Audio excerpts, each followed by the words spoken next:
Special কিছু বানিয়েছি, চলো তোমাদেরকে শেয়ার করি। তো এই যে স্পেশাল কিছু খাওয়ার জন্য তরকারিটা এখন গরম করা হচ্ছে, ঠিক আছে। আলুর দম করলে বেশি ভালো হতো। তো এটা আলু, ফুলকপি, গাজর দিয়ে, মটরশুঁটি দিয়ে তরকারি। চলো স্পেশাল জিনিসটা দেখাই। তো আমি নিজে হাতে এই প্রথম একা একা করলাম, খেয়েছি, খুব সুন্দর হয়েছে খেতে। কি বলো তো, এটা আশা করি দেখে বুঝতে পারছো, এটা হচ্ছে কচুরি।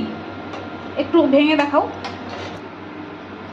এই যে তোমাদের দাদাভাই ভেঙে দেখাচ্ছে, ভেতরেরটা একটু খেয়েও দেখাবে। হ্যাঁ, আমরা তো অফ ক্যামেরায় খেয়েছি। এই যে একটু দূরে সরো, ওইদিকে যাও, তোমাকে একটু দেখাই।